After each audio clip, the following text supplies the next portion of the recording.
नमस्कार साथियों, देवव्रत क्लासेस में आपका हार्दिक स्वागत अभिनंदन है।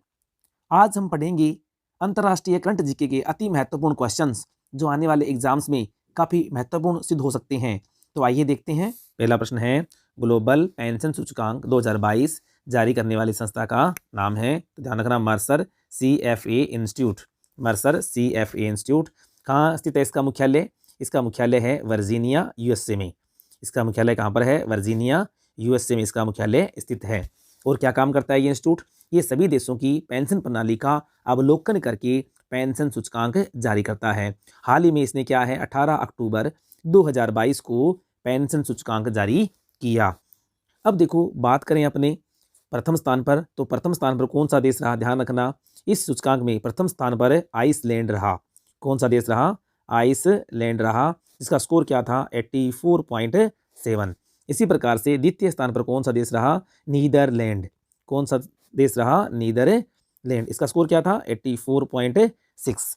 अगर हम बात करें भारत की, तो भारत है अब की बार क्या रहा? 41वें स्थान पर रहा। कौन से स्थान पर रहा? 41वें स्थान पर रहा, जिसका स्कोर था 44.4। और कब की बात? यानी 2022 में। अगर हम बात करें 2021 के सूचकांक में, 2021 के सूचकांक में, तो भारत है वो कौन से स्थान पर रहा? 40वें स्थान पर रहा। और उस समय उसका सूचकांक क्या था? 43.3। 43.3। इट मीन्स क्या है? 2021 के मुकाबले भारत के सूचकांक में क्या हुआ है? सुधार हुआ है। और हाल ही में जो सूचकांक जारी किया गया है वो कितने देशों का जारी किया गया है? ध्यान रखना, 44 देशों का सूचकांक है वो जारी किया गया है। और भारत का स्थान क्या रहा है? 2022 में 41वां स्थान रहा है। अगला प्रश्न है, गैल्प लॉ एंड ऑर्डर इंडेक्स 2022 सूचकांक में शीर्ष स्थान पर कौन सा देश रहा? अब ध्यान रखो, पहले तो ये गैल्प लॉ एंड ऑर्डर इंडेक्स है क्या? देखो ये क्या है, गैल्प लॉ या गैल्प अप अगर हम बात करें हम, तो ये क्या है? एक अमेरिकी कंपनी है जो कि कानून व्यवस्था, ध्यान रखना, इसकी कानून व्यवस्था सूचकांक है वो जारी करती है। यानी सभी देशों का अवलोकन करके क्या करती है? कानून और व्यवस्था सूचकांक है वो जारी करती है। हाल ही में इस सूचकांक के अंदर शीर्ष स्थान पर कौन सा देश रहा? ध्यान रखना, सिंगापुर। कौन सा देश रहा? सिंगापुर। इसका स्कोर क्या था? 96 का स्कोर था। और अगर हम बात करें भारत की, तो भारत है, इसका स्कोर क्या प्रदान किया गया? 80वां स्कोर इसको प्रदान किया गया। अगला प्रश्न है, विश्व बैंक ने हाल ही में सिंधु जल संधि के लिए किसे तटस्थ न्यायालय का अध्यक्ष नियुक्त किया? अब ध्यान रखो कि ये सिंधु जल संधि क्या है, किन देशों के बीच में है? तो ध्यान रखना, सिंधु जल संधि है वो क्या है? भारत व पाकिस्तान के बीच है। भारत और पाकिस्तान के बीच है। यानी सिंधु नदी के जल बंटवारे के बारे में ये संधि हुई थी। कब हुई थी? 1960 में वर्ल्ड बैंक ने ही करवाई थी। हाल ही में क्या है, इसके अंतर्गत जो पश्चिम की नदियां हैं जो पाकिस्तान के साथ में लगती हैं, भारत क्या कर रहा है? उन नदियों के पानी का उपयोग जल विद्युत प्राप्त करने में यूज कर रहा है, जिस पर पाकिस्तान क्या कर रहा है? एतराज कर रहा है। जैसे हम बात करें किशन गंगा एवं बात करें चिनाब नदी। अब इन नदियों का पानी का उपयोग करके भारत क्या कर रहा है? हाइड्रोलिटिक यानी जल विद्युत उत्पादन कर रहा है। और इसी पर क्या है? पाकिस्तान क्या करता है? एतराज करता है। इसी को देखते हुए वर्ल्ड बैंक ने तटस्थ न्यायालय का नियुक्त करके एक अध्यक्ष नियुक्त किया है, जिसका अध्यक्ष कौन है? सियान मर्फी। ध्यान रखना, इसका अध्यक्ष कौन है? सियान मर्फी। और इनके साथ में एक चीज और भी ध्यान रखना, एक विशेषज्ञ की नियुक्ति भी की गई है, जिसका नाम है माइकल लीनो। इसका नाम क्या है? माइकल लीनो। अगला प्रश्न है, ब्राजील में हुए राष्ट्रपति चुनाव में जेर बोल्सोनारो को पराजित कर देश का नया राष्ट्रपति कौन बना? ध्यान रखना, लुला डी सिल्वा। तो ब्राजील के नए राष्ट्रपति कौन बने? लुला डी सिल्वा। अगला प्रश्न है, विश्व के एकमात्र मानवीय सहायता अभ्यास के द्वितीय संस्करण का आयोजन किन देशों के बीच संपन्न हुआ? अब देखो, ये अपनी तरह का एकमात्र क्या मानवीय सहायता अभ्यास है। जैसे कोई आपदा आ गई, ठीक है, कोई बाढ़ आ गई या कोई भूकंप आ गया किसी स्थान पर, तो वहां पर किस प्रकार से बचाव कार्य किया जाए, इसके लिए दो देशों की सेनाओं के बीच में क्या हुआ था? एक अभ्यास हुआ, जिसका नाम था मानवीय सहायता अभ्यास। और इसका द्वितीय संस्करण था अब की बार, तो किन देशों के बीच में हुआ? ध्यान रखना, भारत और अमेरिका के बीच में। और पहली बार जब हुआ था ये अमेरिका के अंदर हुआ, और दूसरा संस्करण है जो कहाँ पर हुआ है? हाल ही में भारत में संपन्न हुआ। हाल ही में कहाँ पर हुआ? ये भारत में संपन्न हुआ। और इसका नाम क्या था? इसका नाम था टाइगर ट्रम्प। इसका नाम क्या रखा गया था? Tiger Trump. अगला प्रश्न है, वैश्विक गरीबी सूचकांक 2022 के अनुसार कितने लोग गरीबी में जीवन व्यतीत कर रहे हैं? बहुत इंपॉर्टेंट प्रश्न है। तो कितने लोग, ध्यान रखना, 1.2 अरब लोग ऐसे हैं जो आज भी क्या है, बहुआयामी गरीबी का जीवन है वो जी रहे हैं।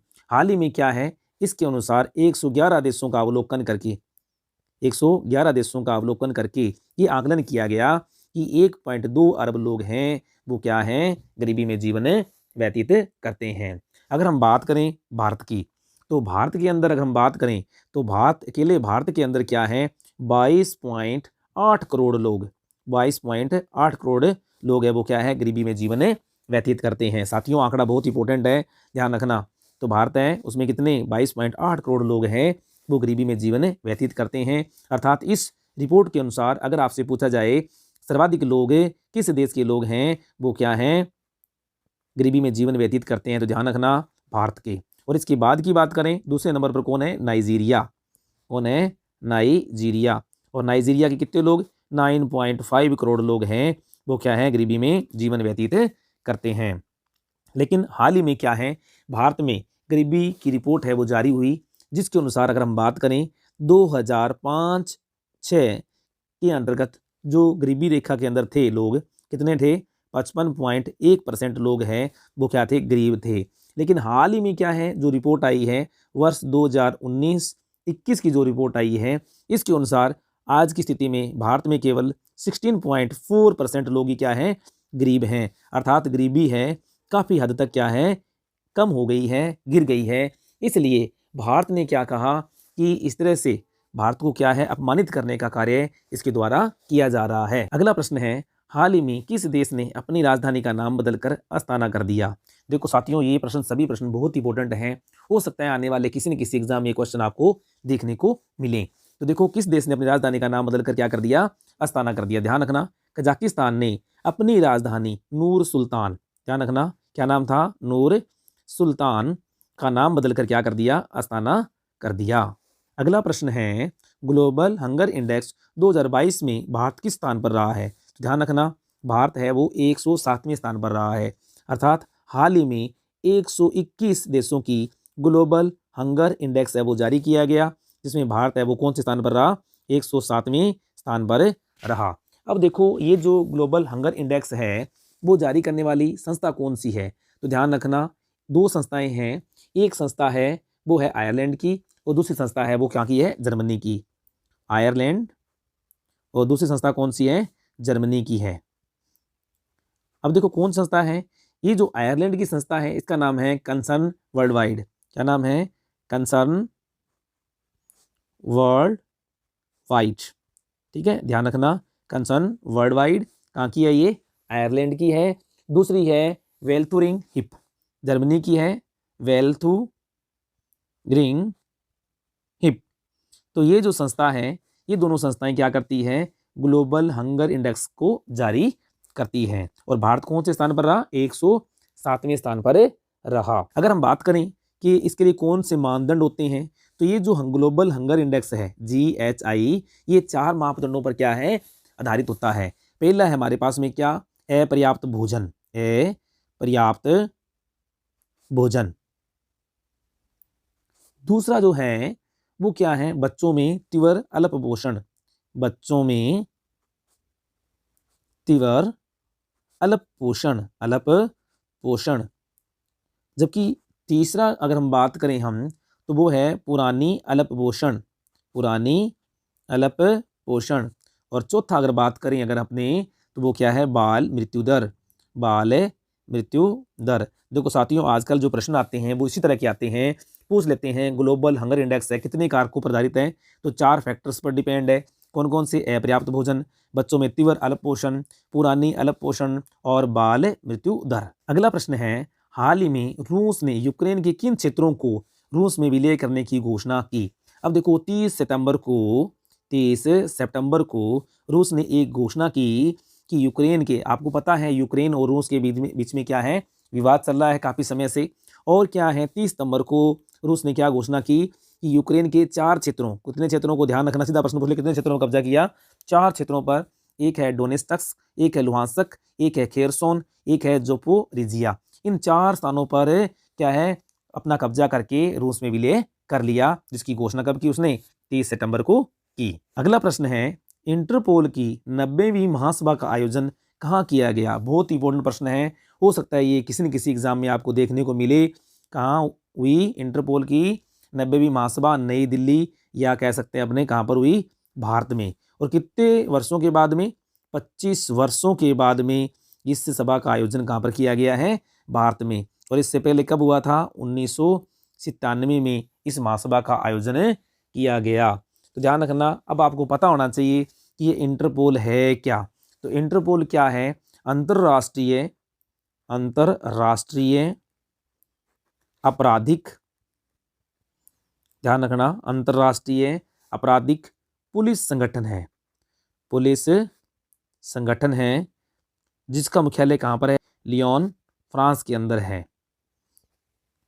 अब देखो, इंटरपोल की बात करें तो इंटरपोल क्या करता है? सभी देशों की जो पुलिस है उनसे मिलकर काम करता है और अपराधों पर क्या लगाता है? अंकुश लगाता है। और इसका आयोजन भारत में कब किया गया? 18 अक्टूबर से, ध्यान रखना, कब से कब तक किया गया? 18 से 21 अक्टूबर के बीच में किया गया। बहुत ही इंपॉर्टेंट प्रश्न है, तो पूछ लेते हैं, कहाँ पर आयोजन हुआ? भारत में। कब से कब तक? 18 अक्टूबर से लेकर 21 अक्टूबर तक इसका आयोजन किया गया। तो ये थे साथियों आज के हमारे 10 अति महत्वपूर्ण अंतर्राष्ट्रीय करंट जीके के बहुत ही महत्वपूर्ण क्वेश्चंस। वीडियो को लाइक कर दें, शेयर कर दें, चैनल को सब्सक्राइब कर दें, और आपको डेली इसी तरह की वीडियोस, राष्ट्रीय, अंतर्राष्ट्रीय और लोकल जो करंट जीके हैं उनसे संबंधित जो आपको वीडियो है, डेली सुबह 5:30 बजे आपके चाय से पहले आपको ये क्लास मिला करेगी। तो ये थोड़े से समय की क्लास रहती है, तो वीडियो को लाइक कर दें, शेयर कर दें, सब्सक्राइब कर दें। Thank you.